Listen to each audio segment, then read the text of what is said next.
Hey, y'all, we are back live, fresh off of vacation with so much to talk about. Let's get this thing started. The chat starts now.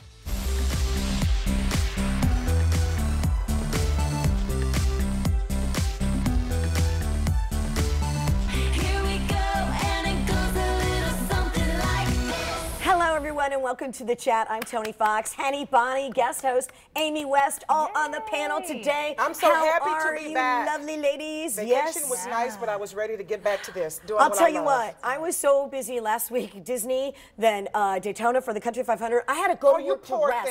Oh, no, I had to go to work to rest. I'm telling you, that's the way it was. Well, welcome back. Yes. Thank you, thank you. All right, we're going to get started chatting because that is what we do. And we're starting to talk about the backlash that comedian Kathy Griffin is facing. She admits she went too far when it comes to criticizing President Donald Trump, and now she's losing work over it. CNN announced they did fire her from their New Year's Eve special after this photo was posted with her holding a bloody, severed head that looks like President Trump. Trump tweeted out, quote, "Kathy Griffin should be ashamed of herself." The president tweeted, "My children, especially my 11-year-old son Barron, are having a hard time with this. Sick." After widespread backlash, the comedian issued an apology on social media. I sincerely apologize. I am just now seeing the reaction of these images. I'm a comic. I crossed the line. I moved the line, then I cross it. I went way too far. So the photo has since been taken down, but some say what she did could be considered a threat. So the Secret Service has tweeted out this: "Threats made against protectees receive the highest priority of our investigation." So it seems that everybody agrees this was wrong. She crossed the line, including Kathy Griffin. I mean, when Kathy Griffin does an apology with no makeup on, that's serious. That was almost frightening. It was almost frightening. She frozen over. Yeah, right? She really means it. So, okay.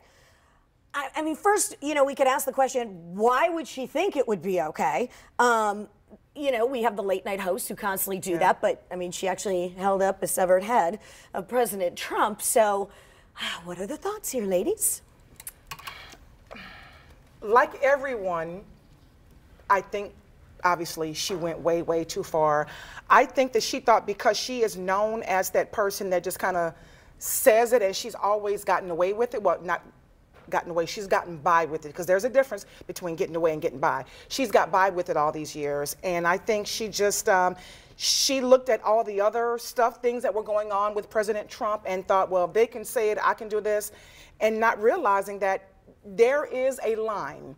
And I feel bad, especially for Barron Trump, the kid, President Trump's son. He actually, according to TMZ, he was home watching television and he saw this come up on the television and he was terrified and he yelled, "Mommy, mommy," because he's 11. He has no clue who Kathy Griffin is, to know her history and the type of comic that she is. So this really terrified him. So of course Melania had to calm him down, but you know, I just think when you're in the public eye, you have got to know your place and you've got to know what is going to get you in trouble. She should have known this was going to get her in trouble. Some people are saying that it was a publicity stunt. A lot of us were talking about it earlier because she's, you know, she's known for all that. They had to hire someone to do that. So, and also, you know, part of it is the environment right now. Trump himself allows people to incite in very negative ways. Yeah, I think it was wrong, but she does. It takes it right. She takes it down. She's a Joan Rivers type. I don't know if you remember this about a year ago. Fox did a story on Melania Trump when she first announced she was going to Harvard, and she was slaughtered with racist, horrible. They had to take down all the comments on Fox. So I know 17 is different than 11-year-old, but the deal is that's the environment that partially he has made. Well, I'll say, I'm a big Kathy Griffin fan. Love her. I have bought books. I have seen her stand up. Love her. I can't defend what she did. I thought it was wrong from the get-go. But I find hypocrisy again in what Donald Trump does and what he says. You know, there's a website, Peacock Panache, who talked about this a little bit, and they had an image of a collage of the things that went up President Obama. I mean, look at that lynchings and all. Absolutely. I don't know where these images are from. I can't verify that they're in this country, although I do know the one is of Terry Jones, that pastor in Gainesville, who's burning an effigy of Obama. But, you know, this stuff was up. This stuff, and, you know, President Bush tried to say not too long ago, oh, imagine if President Obama had a witch hunt against him. Well, he did, and he had nasty images against him. Absolutely. And the thing that I really point to is Ted Nugent. I mean, back in 2012, he said some vile things. You know, things like Hillary and Obama should be tried for treason and hung. Obama, suck on my machine gun. Okay? And he even said that he would shoot Harry Reid. He told this whole little story, but he would shoot him. And so his reward was he got invited to the White House after Trump won. So I think there is this, you know, hypocrisy. And even with Barron Trump, I think it probably is awful for this little kid, you know, to see this. I don't deny that. But yet, I guess it was okay that when Trump was campaigning, that Barron could listen to Daddy say things like, I could go murder someone in the street right now in front of everybody, and that's okay. So I just see this big hypocrisy when it comes to Donald Trump. You know what? We need to denounce violence in this country, period. Whether a Democrat does it, a Republican does it, whether it's against the president or a senator, whether it's a Muslim, a Christian, a Jew, an atheist, hands down. And if you're a Democrat, you denounce it. If the Republicans do it, vice versa. I am tired of this whole, hey, it's okay, Ted Nugent will invite you to the White House, and then you go, oh, but... Let me ask you, do you think it was worse because of Manchester? I wondered if the timing of it, it was on so many people's minds about that horrible violence, and then she comes up it's a horrible thing that she done, hands down, whether it's Manchester or not. And here is why, to piggyback off of what you said, Bonnie, here is why I don't think it was a publicity thing. It's because if it was, she should have known this was going to hit her in the pocket. She has lost her gig with CNN as hosting the New Year's Eve with Anderson Cooper, and she was doing an endorsement for a potty squatty. They've since pulled the money from her. So when you hit him in the pocket, things change. That CNN New Year's Eve thing, I mean, that's one of the worst things ever. So bad. She probably wanted to get taken off and had no other way to do it. Call me. I'll take it. I'll take that money. Of her career, though, she's always trying to keep pushing that line, one up herself, and she even said when they were doing this, we're going to have to move to Mexico after this. And this photographer is known to provoke reactions. So I think they knew what they were doing. Maybe didn't realize how far it would go. But yeah, I mean, I can't imagine my kids seeing an image like that of me somewhere. I mean, it draws a very interesting conversation about how far is too far when it comes to art. Well, you found out some interesting things about him. I did. Well, not so much about him, but he actually, TMZ actually, you know, TMZ is always on the scene. So TMZ actually caught him coming out of a grocery store in LA. He went for a late night run to pick up some ice cream, and you know he's from Jacksonville. That's what I hear. I hear he's from Duval. But he made it clear that he would not apologize. He says artists need, quote unquote, balls. He said they have to stand by their work even if they face a torrent of criticism. And he made it clear that there may be more down the pike. He says he would not censor himself in future photo shoots. And why is it, okay, so that is art, and there is an argument to be made. I don't agree with it in this case, that, well, that is art. So that's the way it goes. So, but then, why is that being denounced? But again, I go back to Ted Nugent, and President Trump actually said, well, he was just using a figure of speech. So that's okay to be a figure of speech, but how come Trump doesn't consider this just to be art? Yeah, I do think it's a double standard. Now, you know, she actually was the person who, Kathy was the person who sent the photo into TMZ. And when Donald Trump Jr. recognized this, he was the one that put out a tweet, which we have a copy of his tweet. He was the one that put out the tweet that said, "Dear CNN, I must have missed your statement banning your commentator, Kathy Griffin, from future shows. Please resend. Thanks." Oh, I must have missed Trump's statement banning Ted Nugent from the White House. Oh, he didn't. He invited him to the White House. Oh, that's right. So it's very, very interesting. So speaking of interesting, we're going to move on to something else. So the new Wonder Woman film is actually opening up this week. It is being called a top-notch fun blockbuster with tons of action. But now a theater company is being criticized for its plan to unveil the new film after it said it would host a few screenings exclusively for women.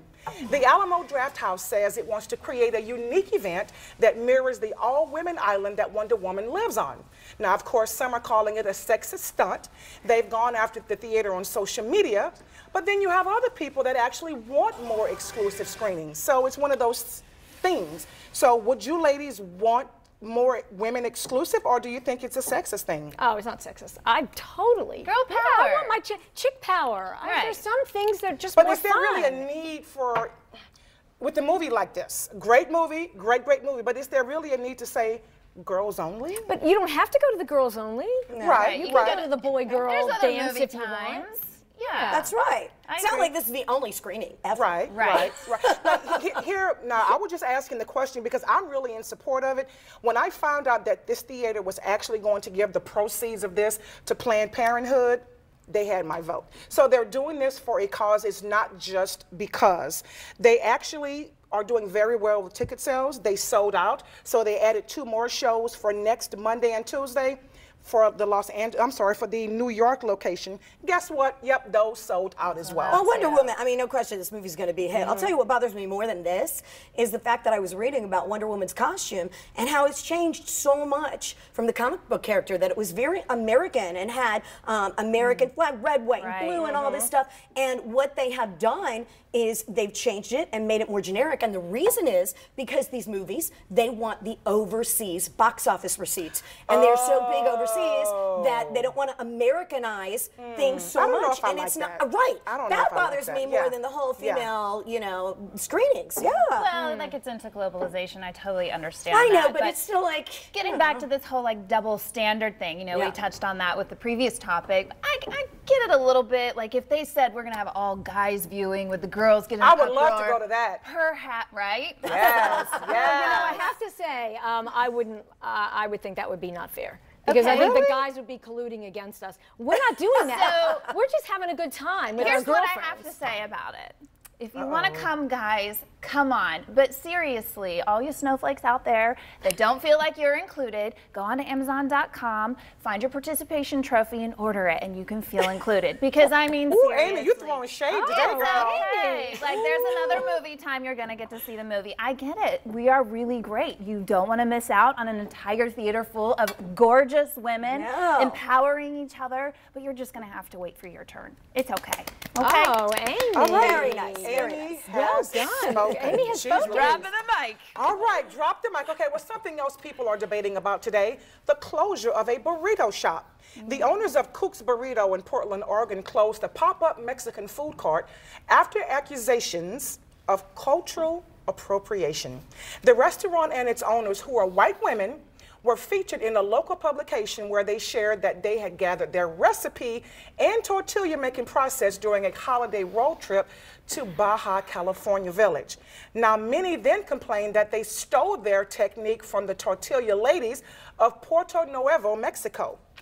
Ladies, Yeah. I'll tell you, I don't even know gotta where to speak- start with this. I got to speak on this first because I'm a foodie, Yeah. and this really, and you Yeah, are I'm with too. you. I'm really, this one really bothers me, okay? Because I feel like this is now saying that if you're Hispanic, you can only have, Yep. a Mexican restaurant. If you're black, you can only have a Yep. soul food restaurant. Yep. If you're Italian, you can only have an Italian restaurant or cook that type of food. Okay, there's a famous chef, Rick Bayless. He's from, he's in Chicago now, but he's like from Oklahoma. He is famous for making great Mexican cuisine. He has restaurants, everything. He went to Mexico, lived there for a few years. He's a white guy. Is he not allowed to do that now? Of course. Right. You know, if Kenny Gilbert started making Italian food, Yep. he's a And local he will. chef here. Give him 1 minute. He'll And do he it. does Right. a tremendous job. Yep. Is he not allowed because he's Right. not a white Italian guy? This I just puzzle- really So have an issue with cultural this. appropriation, I don't think this is cultural appropriation either, No. but